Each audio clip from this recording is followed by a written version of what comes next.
하나님, 날씨가 많이 추워졌는데 이 새벽에 잠을 깨우며 피곤한 몸을 이끌고 나은 모든 성도들의 건강을 지켜주십시오.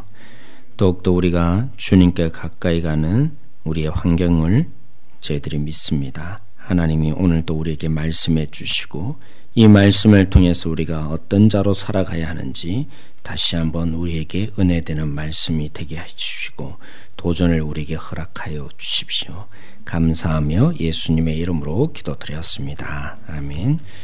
네, 호세아를 우리가 이제까지 함께 살펴보았고요. 오늘 시편 64편을 우리가 함께 보고 있는데 우리 유년부, 초등부, 중등부, 고등부 우리 학생들이 큐티 말씀을 통해서 이 말씀을 함께 하고 있습니다.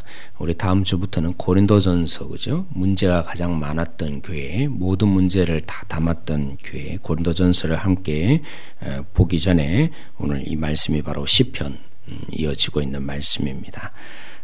사랑하는 성도 여러분, 이 시가 원래 다윗이 개인적으로 이렇게 부르는 노래입니다. 그래서 가만히 보면 나와는 별로 상관이 없는 상황에 처해 있는 것으로 느껴질 수도 있을 것 같아서 이 시 가운데 원수로 인해서 당하는 그런 어려움과 환난 속에 탄식하며 하나님께 기도하고 있는 다윗의 시입니다.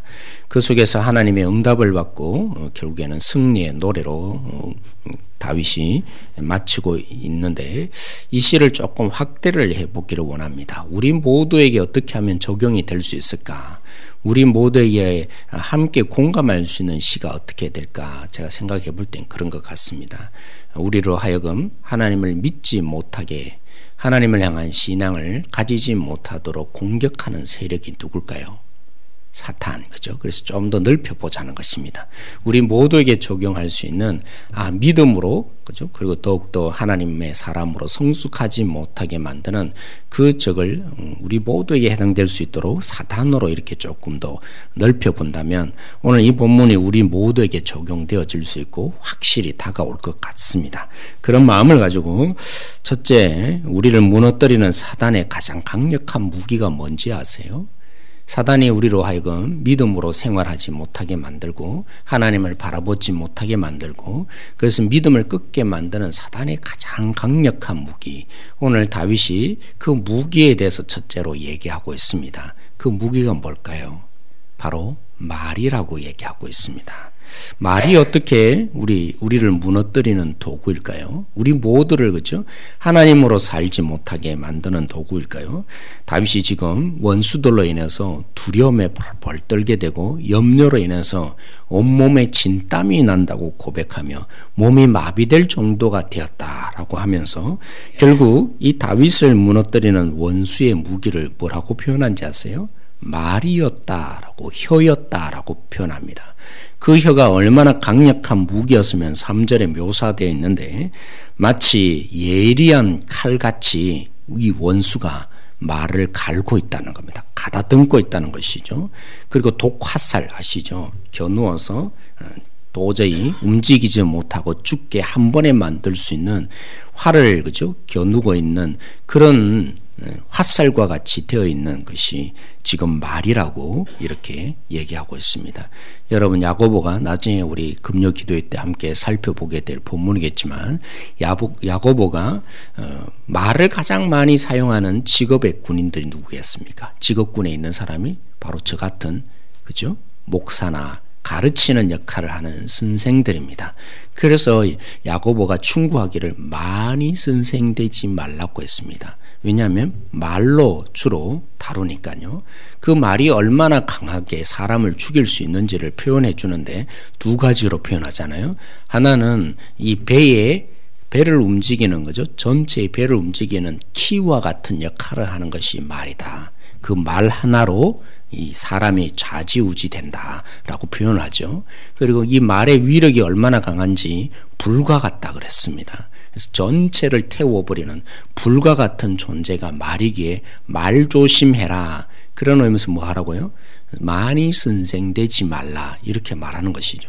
그만큼 무서운 것이 말입니다. 사람을 죽일 수 있는 가장 강력한 무기는 다름이 아니라 우리의 언어인 것이죠. 적이 뭘 사용할까요? 처음 시작의 공격은 다른 데서 오지 않습니다. 바로 말부터 시작하는 것입니다. 그래서 사단의 별명이 뭐죠? 사단의 별명은 참소하는 자. 하나님, 저 권사님 나쁜 사람이에요. 하나님, 저 목사 나쁜 사람이에요. 하나님 앞에서 계속 끊임없이 고발자 역할을 하는 것이 사단이라고 그래요. 그렇죠? 그 별명을 가진 자가 사단이 뭘로 공격하겠습니까? 사단이 뭘로 참소하겠습니까? 말로 하나님 앞에서 참소하는 거 아니겠습니까? 그리고 사단의 또 다른 별명이 있습니다. 거짓말장이라고 그랬어요. 그죠? 있지도 않는 사실을 마치 있는 것처럼 변경을 시키고 더 부풀리고 결국에는 사단의 가장 강력한 별명이 있다면 거짓말장이라는 것입니다. 오늘 그러기에 없는 사실을 만들어내니까 진짜 환장을 노릇하네요. 제가 이렇게 표현하지만 우리는 종종 그런 일을 당하는 것을 우리는 발견합니다. 우리는 그 뒷면을 보아야 된다는 것입니다. 그냥 사람이 거짓말을 만들어내고 사람이 괜히 나를 어렵게 만들고 내 마음에 상처를 준다. 그렇게만 보지 마세요. 그 뒷면은 누가 작용하고 있는 것입니까? 근본적으로 우리 믿음을 흔들어 놓고 하나님의 사람으로 살지 못하게 하고 우리를 그저 함께 성도된 형제로 바라보지 못하도록 사탄이 그 역할을 하고 있는 것입니다. 그래서 우리 모두를 결국에는 죽음에 무너뜨리는 그 역할을 사탄이 하고 있다는 것을 오늘 말씀을 통해서 다시 한번 깨닫고 돌아가야 할 것입니다. 그래서 날마다 우리가 그러한 사실이 확연되어질 때마다 우리는 나를 이렇게 믿음의 사람으로 하나님을 바라보고 살지 못하도록 지금 사탄이 공격하고 있구나. 그러게 우리는 기도의 자리에 가서 사탄아 물러가라. 나는 주님을 더욱더 볼 것이라고 억울한 마음이 들 때마다 내 마음이 무너질 때마다 우리는 그러한 이 본질을 볼 수 있는 성도들이 되어야 할 것입니다. 그리고 두 번째 사탄의 특징이 뭡니까? 사탄은 우리에게 그죠? 경고하면서 달려오는 자가 아닙니다. 우리가 대비할 수 있는 그런 공격을 하는 자가 아니라는 것이죠. 아무런 경고도 없이 그리고 선전포고도 없이 갑작스럽게 우리를 무너뜨립니다. 그러기에 우리가 쉽게 넘어지는 것이죠. 그래서 오늘 2절에 보면 이렇게 표현합니다. 음모라고 그렇죠? 음모가 뭡니까?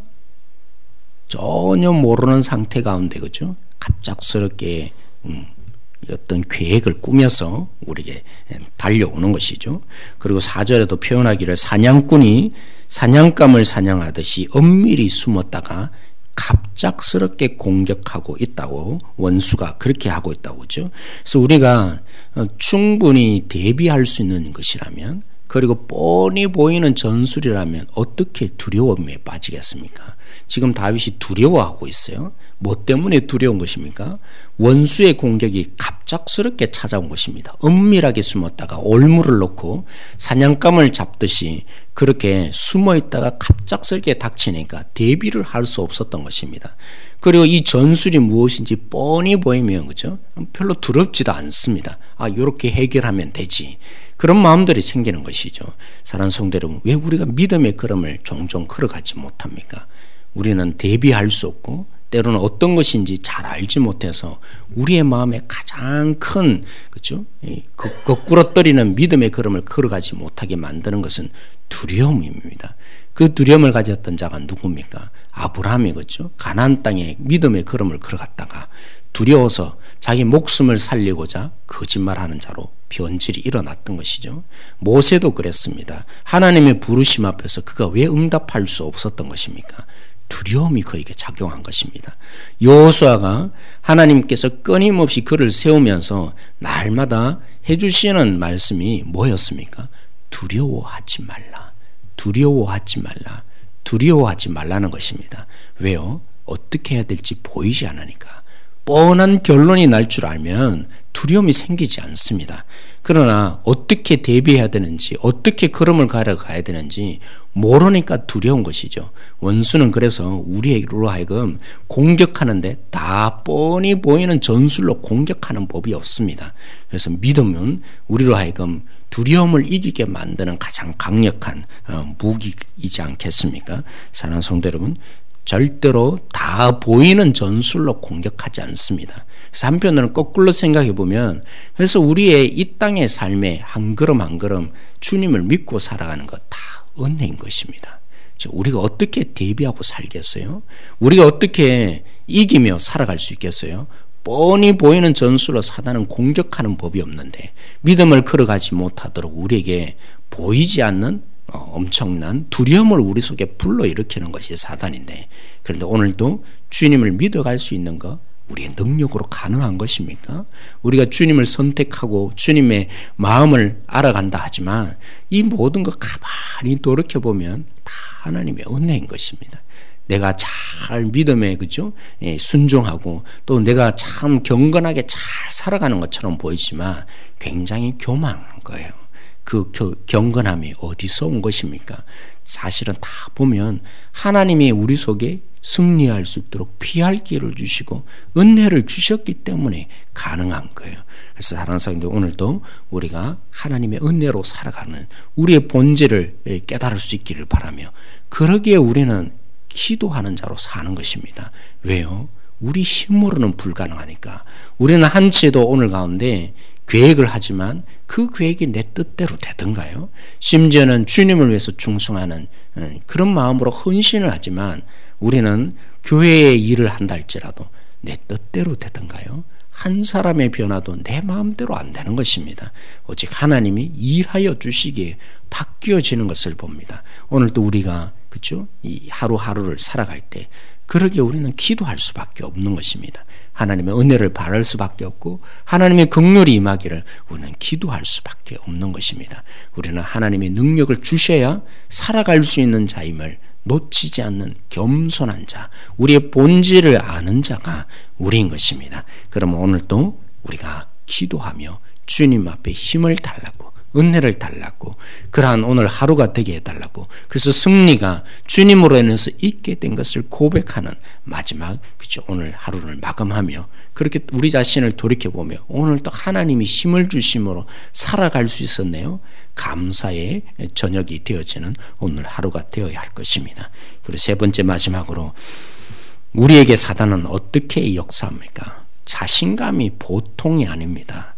사단은 우리를 공격하는 적들은 자신감이 보통이 아니에요. 우리는요 두려워하지 마. 한 걸음 한 걸음 걸어갈 때마다 그 적들의 공격이 보이지 않아서 어떻게 될까 노심초사하고 마음졸이며 하루하루 살지만, 우리를 공격하는 사단은요 자신감이 보통이 아닙니다. 그 자신감이 어디서 올까요? 오늘 이 본문에 표현을 하고 있는데 5절에 표현하기에 그들이 서로 어떻게 한다고요? 악한 일을 하고자 서로 격려한다는 것입니다. 그리고 어떻게 한다고요? 서로 자신감을 가질 수 있도록 함께 넘어뜨리기 위해서 함께 의논합니다. 우리는 홀로 있는 것 같은데 우리를 공격하는 사단은 무리를 이루어서 함께 의논한다는 것이죠. 그러기에 자신감이 있는 것입니다. 우리는 인생을 살아가는데 왜 두렵습니까? 나 혼자 남은 것 같거든요. 나 혼자 주님을 믿어가고 있는 것 같거든요. 정말 이 땅에 악은 너무나 관영한데 주님 뜻대로 살아가기에는 나 혼자서 행하는 것처럼 보여지니까 우리는 두려운데 적들은요 무리를 이루어 있습니다. 그러한 적들이 함께 하니까, 함께 악을 행하자고 달려드니까, 서로 의논하고 무리를 지으니까 한편으로는 당당한 것입니다. 자신감이 보통이 아닌 것입니다. 또 한편으로는 얘기합니다. 5절 하반절에 있는 것처럼 그들은 뭐라고 합니까? 이런 악한 일을 행하고 누가 우리를 보리요? 물론 그렇습니다. 교묘하고 보이지 않는 것으로 사람이 알아차리지 못하도록 전술을 펼치지만 보고 있는 분이 있습니다. 그들은 생각합니다. 하나님을 생각할 수 없는 것입니다. 하나님이 다 보고 있다고 생각하지 않는 것입니다. 사람들은 다 속일 수 있지만 하나님이 우리 가운데 역사하시고 보고 있다는 것을 그들은 까마득하게 볼 수 없는 것입니다. 그러기에 뭐 한다고요? 자신감이 보통이 아닌 것입니다. 이들을 무너뜨릴 수 있고 결국 내가 승리할 수 있다고, 결국에는 내가 이길 수 있다고, 그들의 자신감은 어디서 오는 것입니까? 하나님이 보이지 않기 때문인 것입니다. 하나님을 볼 수 없기 때문인 것입니다. 그러기에 악을 행하고도 기뻐하는 것이고, 악을 행하고도 나는 당연히 이 땅 가운데 승리할 수 있다고 그런 자신감을 가질 수밖에 없는 것입니다. 그리고 또 표현을 합니다. 다윗이 표현하죠. 6절에 보시면 이렇게 계획한 것이 얼마나 대단하고 얼마나 깊은 계획 속에 나오는 것인지, 그래서 표현해 주는 것이죠. 자신의 생각한 바가 너무나 깊다고 스스로 감탄합니다. 내가 어떻게 이런 계획을 만들어냈을까? 내가 어떻게 이런 전술을 펼칠 수 있을까? 감탄하며 스스로 기뻐한다고 오늘 표현합니다. 그러기에 원수는, 사탄은 자신감이 보통이 아닙니다. 우리 하나 무너뜨린 것에 대해서 자신감이 보통이 아닌 것입니다. 그러나 사랑하는 성도 여러분, 오늘 다윗이 이러한 모든 것을 바라보면서 어떻게 기쁨으로 변화가 일어나게 된 것입니까? 그는 기도하면서 결국에는 하나님을 보게 된 것입니다. 우리를 도저히 예측할 수 없고, 우리가 도저히 예측할 수 없고, 우리를 철저히 무너뜨리는 무기로 우리를 공격하지만, 또 하나님조차도 염두에 두지 않는 가장 기발한 전술로 우리를 무너뜨리려 하지만, 우리에게는 누가 있습니까? 다윗에게는 누가 계셨던 것입니까? 바로 하나님이 계셨던 것을 다윗이 결국 기도하면서, 하나님께 탄식하며 기도하면서 발견하게 된 것입니다. 그런데 더 놀라운 사실은요, 사단이 그토록 무너뜨리려고, 적들이 그토록 무너뜨렸던 무기가 뭐였습니까? 말이었잖아요. 근데 하나님이 놀랍게 역사합니다. 그들이 다윗을 무너뜨리기 위해 사용했던 그 말이 부메랑이 되어서 결국 원수를 죽인다라고 다윗은 알게 되며 감탄하고 있는 것입니다. 그렇죠, 여러분. 예수님을 죽였던 무기가 무엇이었습니까? 사단은 예수를 죽이고 나면 자신은 승리할 줄 알았습니다. 그런데 사단이 사용하였던 그 무기가 결국에는 결국에는 죽이는 무기가 되었습니다. 뭐가요? 십자가 속에 예수님을 죽이는 것이 사단의 전술이었고 무기였지만, 오히려 하나님은 바로 그 무기를 사용하여서 사단을, 세력을 근본적으로 무너뜨리고 우리를 구원하는 놀라운 역사를 펼치신 것입니다. 오늘 하나님도 우리 속에 그렇게 역사하실 것입니다. 우리 힘이 되시고 능력 되시는 하나님께서 우리 가운데 결국에는 승리로 이끌어 주실 놀라운 은혜를 주시고, 우리에게 공격하고 우리를 힘들게 했고 우리를 어렵게 만들었던 그 무기가 부메랑이 되어서 결국에는 적들이 그런 어려움을 당하고 무너뜨려짐을 당하는, 그래서 우리는 고백하는 것이 아닙니까? 하나님이 우리를 다스리신다고. 우리만 다스리나요? 결국에는 다 우리의 인생을 다 살아보면 하나님이 온 세상을 다스리고 있는 주인이심을 발견하게 될 것입니다. 오늘도 기도하면서 그 하나님을 만나고 돌아가기를 원합니다. 내 삶에 때로는 무너지고 내가 이러다가 주님 뜻대로 살아갈 때는 너무 힘든 것처럼 보이지만 결국에는 결론이 나봐야 합니다. 우리는 끝까지 가봐야 합니다. 우리의 삶은 오늘 하루로 끝나는 삶이 아닙니다.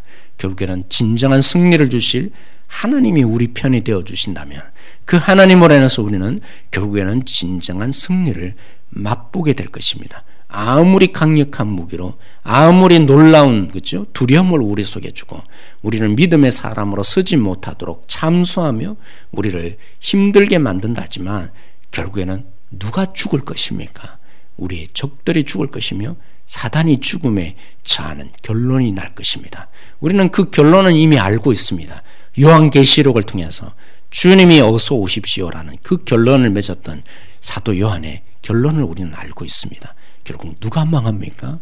우리가 망하는 자들이 아니라 주님 앞에 거룩한 신부로 살아가는 우리가 망하는 자들이 아니라 하나님의 뜻대로 살기로 결정하고 순수하게 주님을 따라가는 우리가 망하는 자들이 아니라 결국 주님 뜻대로 살아가지 못하게 만드는 세상의 질서가 망하게 될 것입니다.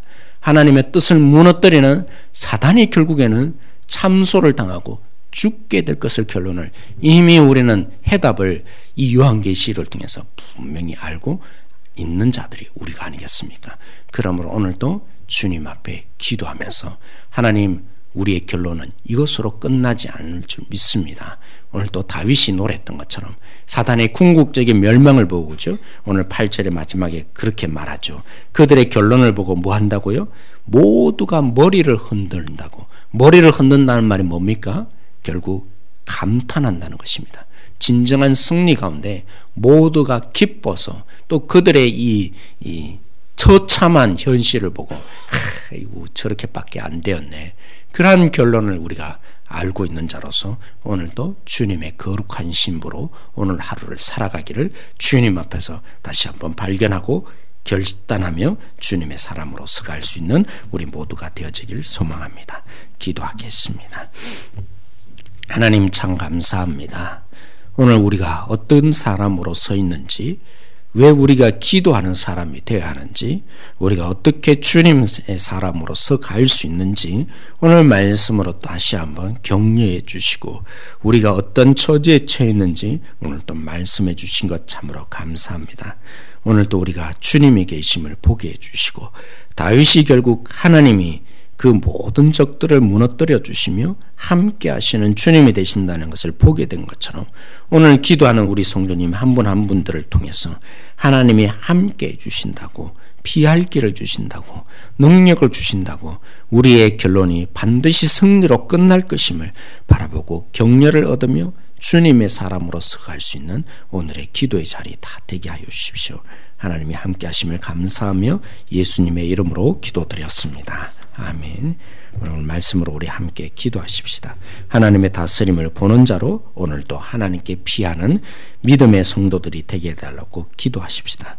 그리고 남을 살리는 말이 되어질 수 있도록 기도하십시다. 사단이 우리 말을 통해서 결국에는 죽이는 역할을 하게 될 텐데, 우리의 말이 정말 하나님께 사용되는, 사단에게 사용되는 말이 아니라 하나님이 사용하는 말이 되겠다라고 이 시간에 기도하기를 원합니다. 오늘 구역장 권찰 수련회가 있는데 여러분 아무런 사고 없이 은혜 가운데 돌아올 수 있도록 여러분이 기도해 주시고, 우리 수험생들을 위해서 여러분들이 기도해 주시기 바랍니다. 그리고 주일에 있을 행정당회 한 달 동안 계속되게 될 텐데 참으로 아름다운 모든 부분들 하나님의 뜻을 함께 결정할 수 있는 그런 우리 당회가 되어질 수 있도록 여러분들이 같이 기도해 주시기를 소망합니다. 이런 부분으로 기도하시고 각자의 기도 제목으로 기도하다가 돌아가도록 하겠습니다.